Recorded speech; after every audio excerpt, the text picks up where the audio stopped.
Oke, selamat datang di channel Hati Hatim. Terima kasih pada Anda yang terus menonton channel ini. Kali ini saya akan menerangkan bahaya bisa datang kalau Anda sering kepepet. Kepepet ini bukan keinginan kita. Kepepet ini kadang datang tiba-tiba di kondisi yang tidak enak gitu. Di kondisi darurat bisa jadi. Tentunya kebanyakan orang di bidang ekonomi, di bidang keuangan. Kalau seseorang sering mengalami kepepet dalam keuangan, dalam ekonomi, maka itu lama-lama akan bahaya kalau tidak bisa memperbaikinya. Oke? Nah, dan kadang ada orang yang mau memepetkan orang lain. Seperti apakah itu? Nanti akan saya jelaskan setelah yang berikut ini.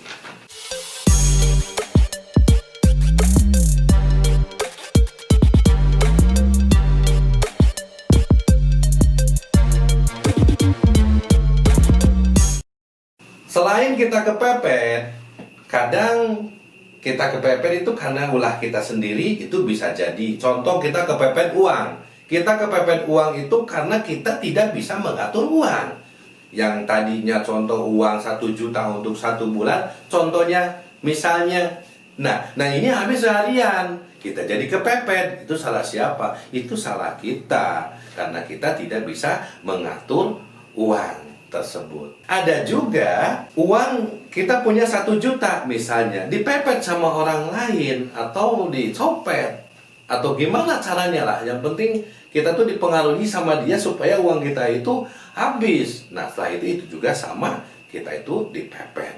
Dan kondisi seperti ini kita tidak harapkan gitu. Dan kalau sering-sering kita kepepet, maka akan bahaya. Bahayanya diantaranya kita akan kena pusing gitu.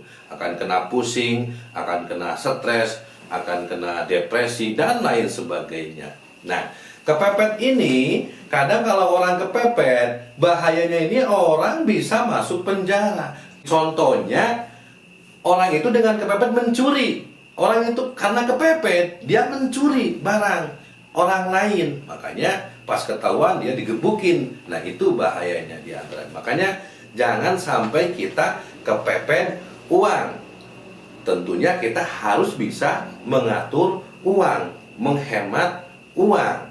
Di antaranya kepepet ini yang paling besar, yang paling banyak kita alami itu tentang ekonomi, tentang keuangan. Kalau masalah kepepet bawa motor di jalan sama mobil jatuh, itu juga sama bahaya. Tapi kan itu kepepet biasa. Supaya tidak kepepet mobil, ya kita harus hati-hati lah.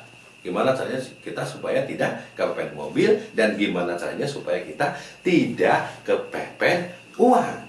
Terus seperti apakah orang yang memepetkan kita? Jadi orang yang memepetkan kita ini orang yang iri dengki kepada kesuksesan kita, kepada keberhasilan kita. Itu ada, bahkan banyak. Contoh, pro dan kontra itu berdekatan. Ada yang pro, ada yang kontra. Itu sudah biasa. Misalnya pedagang, itu biasanya saingannya itu lawannya itu juga pedagang juga. Misalnya petani, itu lawannya itu petani juga. Petani dipepetkan dengan petani, pedagang dipepetkan dengan pedagang. Contoh, bontang-banting harga, ini dibanting lagi, banting ya. Yang akhirnya semuanya kebanting gitu. Yang akhirnya semuanya ambruk gitu. Contoh, tetangga tidak jauh itu dipepetkan dengan tetangganya lagi. Nah seperti itulah. Jadi kepepet ini banyak macamnya. Kepepet